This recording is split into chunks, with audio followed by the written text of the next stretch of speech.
Hello dear student, welcome to the next video of the solution series of class 10 question paper. Myself Aman Thakur, you can follow and subscribe my YouTube channel where you can find different playlist of the PYQ solutions of class 10th and 12th. Now let's start the video. आज हम करने वाले हैं question number 7, question number 8 और question number 9. The factor common to the two polynomials x square minus four and x cube minus x square minus four x plus four और यहाँ पर चार इसके फैक्टर अलग अलग फैक्टर दिए हुए हैं। अब हमें इसमें देखना है कि कॉमन फैक्टर कौन सा है। कॉमन फैक्टर का मतलब है जो इसका भी फैक्टर हो और जो इसका भी फैक्टर हो, मीन्स दोनों ही पोलिनोमियल का फैक्टर होना चाहिए। तो अब जैसे हमें ये जो सिंपल दे रखा है इसमें देखो एक्स स्क्र माइनस फोर। अब यहाँ से हमें क्या पता चलता है कि देखो जैसे 4 है, 4 को हम क्या लिख सकते हैं 2 का स्क्वायर। तो हम यहाँ पर देखते हैं एक्स स्क्वायर माइनस फोर, 2 को हम लिख 4 को हम लिख देंगे 2 का स्क्वायर। तो एक्स स्क्वायर माइनस 2 स्क्वायर तो x minus two into x plus two. अब इस पोलिनोमियल के ये दो फैक्टर बन गए हैं। अब जो भी कॉमन फैक्टर आएगा या तो एक्स माइनस टू होगा या एक्स प्लस टू होगा। ये इन दोनों में से एक पॉसिबिलिटी होगी क्योंकि इसके साथ उस फैक्टर को कॉमन आना है। अब हमारा आधा काम तो ये भी खत्म हो जाता है क्योंकि देखो अगर जो फैक्टर होगा तो एक्स माइनस टू है और या फिर एक्स प्लस टू है, तो पॉसिबिलिटी हमारे पास दो है और ऑप्शन में हमें क्या दिया हुआ है x plus one x minus one x plus two x minus two. Means ये दो ऑप्शन तो यहीं से कैंसिल आउट हो जाते हैं। तो अब हमारे पास बचेंगे दो ऑप्शन। अब इनको हमें क्या करना, अब इनमें से हम किसी भी एक ऑप्शन को लेंगे, एक फैक्टर को लेंगे और इससे इसको इस फैक्टर से इसको डिवाइड करेंगे। जो इनमें से एक जैसे हमने ले लिया x माइनस टू, अगर x माइनस टू इसको पूरा पूरा डिवाइड कर देगा तो ये इसका फैक्टर होगा और अगर नहीं करेगा तो हमारे पास दूसरा ऑप्शन क्या ही बचेगा x प्लस टू, तो वो x प्लस टू ही होगा। तो आपको दोनों को नहीं करके देखना, केवल एक को देखना है और एक के बारे में अगर हमें पता चल गया तो दूसरा ऑटोमेटिक या तो वो उसका आंसर होगा या फिर वो कैंसिल आउट हो जाएगा। तो आपको यहाँ पर ध्यान देना है कि इसमें इस तरीके से ये क्वेश्चन दिया गया है कि ये कम टाइम में भी हो जाए और बच्चे को कंफ्यूज भी करे कि ये तो बहुत टाइम कंज्यूमिंग क्वेश्चन है। आपको इसमें ध्यान रखना जैसे यहाँ पर फैक्टर होते हैं तो उस जो कॉमन फैक्टर होता है वो दोनों का ही कॉमन होना चाहिए। और इसको देखते यहाँ से दो ऑप्शन तो कैंसिल आउट हो गए हैं। अब बचे हैं दो ऑप्शन, इनमें से भी हमें एक को ट्राई करना है। अगर एक ऑप्शन गलत हो जाता है तो ऑटोमेटिकली दूसरा ऑप्शन ठीक होगा और अगर और एक ऑप्शन अगर ठीक हो गया तो ऑटोमेटिकली दूसरा ऑप्शन गलत हो जाएगा। तो अभी जैसे मैंने देखा इसमें x माइनस टू को करके, अब मैंने रैंडमली ही इसमें किया था लेकिन यही राइट आया है। अब देखो जैसे x माइनस टू है, अगर हम इस पोलिनोमियल को डिवाइड करेंगे x माइनस टू से तो कैसे करते हैं इसमें डिवाइड। जैसे यहाँ पर x है और यहाँ पर एक्स क्यूब है तो हमें ये जो आगे वाले होते हैं इनको सेम बनाना होता है। जैसे x है तो इसको ऐसे नंबर से या वेरिएबल से मल्टीप्लाई करनी है कि ये वाला भी यहाँ पर एक्स क्यूब बन जाए। तो इसको एक्स क्यूब बनाने के लिए हमें क्या करना पड़ेगा, एक्स स्क्वायर से मल्टीप्लाई करनी होगी। तो यहाँ पर क्या आ जाएगा एक्स क्यूब और यहाँ पर एक्स स्क्वायर से मल्टीप्लाई करेंगे तो क्या आएगा माइनस टू एक्स स्क्वायर। तो जब हम सब्ट्रैक्ट करते हैं तो इनके साइन चेंज होंगे और ये दोनों कैंसिल आउट हो जाएंगे। यहाँ पर हमारे पास बचेगा क्योंकि यहाँ पर क्या प्लस के टू एक्स स्क्वायर है और माइनस का एक्स स्क्वायर है तो प्लस का वन एक्स स्क्वायर बच जाएगा। अब बाकी जो है उसको एज इट इज नीचे लिख देंगे। फिर अब हमें क्या बनाना है, एक्स को एक्स स्क्वायर बनाना है। तो हमें यहाँ पर किससे मल्टीप्लाई करनी होगी एक्स से, तो यहाँ पर प्लस का एक्स से मल्टीप्लाई करें तो यहाँ पर प्लस का एक्स लिख देंगे। फिर हमारे पास क्या आएगा, यहाँ से एक्स से मल्टीप्लाई करेंगे तो एक्स स्क्वायर, यहाँ पे करेंगे माइनस टू एक्स। तो यहाँ पर माइनस है यहाँ पर प्लस है तो ये कैंसिल आउट। ये प्लस का टू एक्स है और माइनस का फोर एक्स है तो यहाँ पर क्या हो जाएगा माइनस का टू एक्स प्लस का फोर एक्स। अब यहाँ पर हमें क्या बनाना पड़ेगा माइनस का टू एक्स, तो एक तो हमें माइनस से मल्टीप्लाई करनी पड़ेगी और एक टू से, मीन्स माइनस टू से मल्टीप्लाई करते हैं तो क्या आएगा माइनस टू एक्स और यहाँ से minus minus plus four x. और यहाँ से जब साइन चेंज होंगे तो ये पूरा का पूरा कैंसिल आउट हो जाएगा और इक्वल टू जीरो आएगा।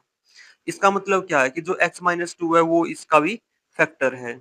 अगर ये x माइनस टू इसका फैक्टर है तो x प्लस टू तो ऑटोमेटिकली गलत हो जाएगा। तो इसका मतलब हमारा आंसर क्या है x माइनस टू। तो इस तरीके से हमें कम से कम टाइम में इस क्वेश्चन को सोल्व करने की कोशिश करनी है। तो आपको इसमें टिप्स ये याद रखनी है कि आपको ध्यान से पढ़ना है, और अगर आप डिस्कार्ड कर पाते हो ऑप्शंस को, जैसे 2 ऑप्शन तो इस एक पॉलिनोमियल से डिस्कार्ड हो रहे हैं, और फिर इन 2 में से भी हमें एक को ही करना है। तो आपको चारों को नहीं देखना है। अगर आप जैसे चारों को देख के इसके भी फैक्टर बनाए फिर इसके फैक्टर बनाने लगेंगे, तो उसमें टाइम ज़्यादा जाएगा। तो आप ऐसे इस तरीके का इस्तेमाल कीजिएगा। जब भी एग्ज़ाम में आपको ऐसा क्वेश्चन दिखे, तो आपको ऐसे सोचने की कोशिश करना है, ना कि आपको स्टेप वाइज़ डिटेल में कंप्लीट सोल्व नहीं करना है, क्योंकि यहाँ पर हमें आंसर ऑप्शन में ही लगाना है, हमें वहाँ पे लिख के नहीं आना है। वहाँ पे हमारे स्टेप चेक नहीं होंगे, वहाँ पर ये चेक होगा कि इसने ऑप्शन डी लगाया है, सी लगाया है, बी लगाया है। अभी हम चलते हैं नेक्स्ट क्वेश्चन पर। Question number 8, a man invested in A company paying 12% dividend on its share.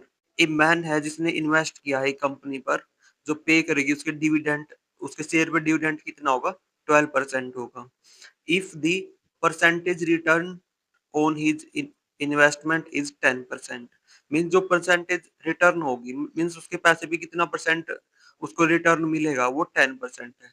Then the share, तो शेयर कैसा होगा, एट पर होगा, अबोव पर होगा, बिलो पर होगा, अबोव पर होगा, या फिर कैन नॉट बी डिटरमाइंड होगा। अब हम इसको यहाँ पर देखते हैं। गिवन डिविडेंड रेट 12% है, रिटर्न ऑन द इन्वेस्टमेंट कितना है, 10% मिलेगा। तो लेट लेट दी पर वैल्यू ऑफ द शेयर, अब हमने पर वैल्यू 100 है। अब अगर इसकी वैल्यू 100 है तो इसका डिविडेंड कितना होगा, 100 का 12% कितना होगा, 12। रिटर्न ऑन द इन्वेस्टमेंट, अगर 100 वैल्यू है शेयर की, तो 100 पे कितने इन्वेस्टमेंट में रिटर्न कितना मिलेगा, 10 मिलेगा। तो ये हमारे पास ये वैल्यू आ जाती है डिविडेंड पर शेयर और रिटर्न ऑन द इन्वेस्टमेंट। अगर हमें पर वैल्यू नहीं दी जाती है तो हमें उसको 100 मान के उसको, क्योंकि 100 जो है वो इजी है, जैसे 100% भी होता है और साथ में 100 शेयर की वैल्यू मान ली, तो इसके जो परसेंट निकालने होते हैं वो इजी हो जाते हैं। अब इसका फॉर्मूला होता है return on investment is equal to dividend per share divide by market value per share, मतलब मार्केट वैल्यू की पर शेयर कितनी है वो मल्टीप्लाई 100। अब यहाँ पर हमें क्या दिया हुआ है, जो रिटर्न ऑन द इन्वेस्टमेंट है वो हमें 10 है, हमारे पास 10 दिया हुआ है, और डिविडेंड है वो 12 आया हुआ है, और मल्टीप्लाई 100 है। तो हमें क्या निकालना था इसमें, मार्केट वैल्यू पर शेयर। तो पर शेयर पर मार्केट वैल्यू क्या होगी, तो मार्केट वैल्यू को हम इस तरफ डिवाइड में है तो इस तरफ जाके मल्टीप्लाई में, और 10 इस तरफ मल्टीप्लाई में तो डिवाइड में आ जाएगा। एक जीरो से एक जीरो कैंसिल आउट हो गई, यहाँ पर आएगी वैल्यू 120। अब जो 120 है, 120 मार्केट वैल्यू है, तो इसका मतलब वो क्या है, 100 से तो ज्यादा है, ग्रेटर देन है वो 100 से, 100 से ग्रेटर देन है, तो हमने पर वैल्यू उसकी कितनी माननी थी, 100। तो मार्केट वैल्यू क्या आई, ग्रेटर देन, तो इसका मतलब वो क्या है, अबोव दी पर वैल्यू है। अगर 100 से कम आती तो वो बिलो दी पर वैल्यू होती, अगर 100 ही आती है वैल्यू तो एट पर होती।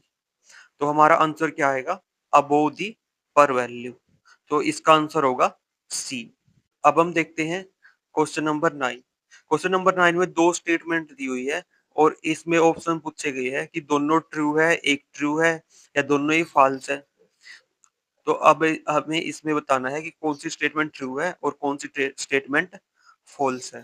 फर्स्ट स्टेटमेंट है the point which is equidistance from three non collinear points D, E and F is the circumcenter of the triangle DEF।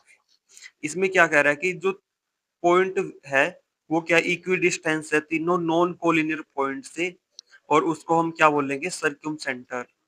अब इसमें आपको सर्क्यूम सेंटर की जो है डेफिनेशन वो याद होनी चाहिए कि सर्क्यूम सेंटर हम किसे कहते हैं।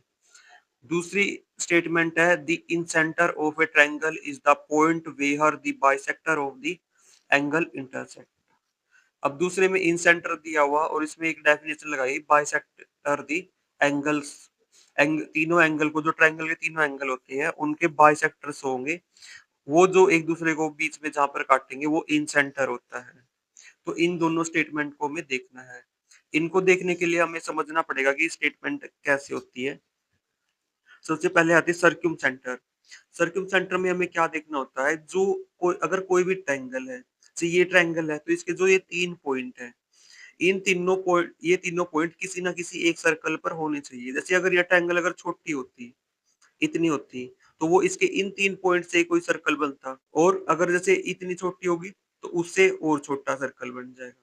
तो बनना चाहिए वही जो सर्कल इन जो जो सर्कल ट्रायंगल के तीनों कॉर्नर जो पॉइंट है उनको कंटेन करता हो।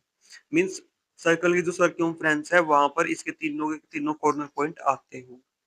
अब जो ये सर्कल बना है तो इसका एक सेंटर भी होगा, जो वो सेंटर होगा उसी को हम बोल लेंगे सर्क्यूम सेंटर। अब जरूरी नहीं है कि ये इस ट्रायंगल में जैसे यहाँ पर बना है यहीं पर बन जाए, तो ऐसा भी हो सकता है कि जैसे कोई ट्रायंगल है,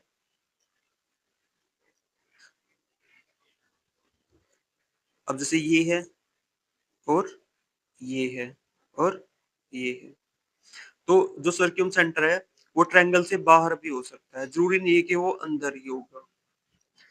अब ट्रायंगल तो यहाँ पर भी बनती है और तीनों ही पॉइंट क्या कर रहे हैं, तीनों कॉर्नर सर्कल को की जो सर्कमफ्रेंस है उसको भी टच कर रहे हैं, और ये सर्क्यूम सेंटर इसका बाहर भी है। तो सर्क्यूम सेंटर है जो वो अंदर भी हो सकता है और बाहर भी हो सकता है।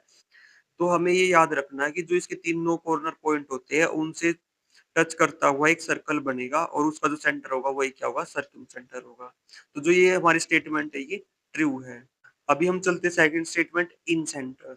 इन सेंटर की भी 2 या 3 स्टेटमेंट है। इन सेंटर की डेफिनेशन जो होती है वो ये होती है कि जैसे कोई भी अगर ट्रायंगल है, 3 एंगल है, उनके जो बाइसेक्टर होंगे, से ये एंगल है इसका एक बाइसेक्टर जाएगा, इस ये एंगल इसका भी बाइसेक्टर जाएगा, इसका ये एंगल है इसका बाइसेक्टर जाएगा, और तीनों जहां पर एक जगह पर कट करेंगे उसका नाम होता है इन सेंटर।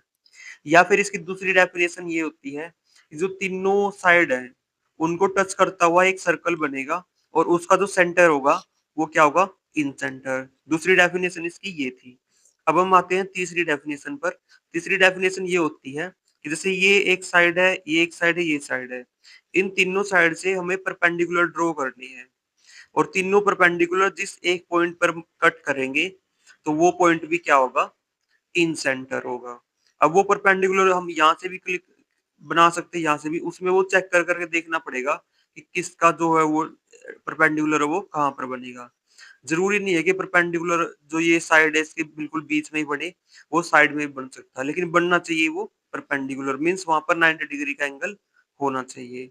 तो इन सेंटर की 3 डेफिनेशन होती है, लेकिन हमारे पास जो क्वेश्चन में दी हुई है वो बाइसेक्टर वाली दी हुई है, तो इस हिसाब से ये स्टेटमेंट भी हमारी ट्रू है। तो अब हम ऑप्शन में देखते हैं कौन सा जो आंसर है वो ट्रू होगा। Both the statement are true, both the statement are false. So इसमें 1 ट्रू सेकंड फॉल्स, ये भी गलत है, ये भी गलत है, और statement 1 false second is true, ये भी गलत है। तो यहाँ पर क्या आएगा, both the statement are true. तो हमारा आंसर क्या होगा, ए। इस वीडियो में हम 9 तक ही करेंगे, आगे के जो 10th 11th 12th क्वेश्चन है वो हम नेक्स्ट वीडियो में करेंगे। अगर आपको हमारी वीडियो अच्छी लगे तो वीडियो को लाइक करें और चैनल को सब्सक्राइब करें। अगर आपका कोई डाउट रहता है इन टॉपिक से, आप कमेंट बॉक्स में कमेंट कर सकते हैं, उसका रिप्लाई आपको जल्द से जल्द मिल जाएगा।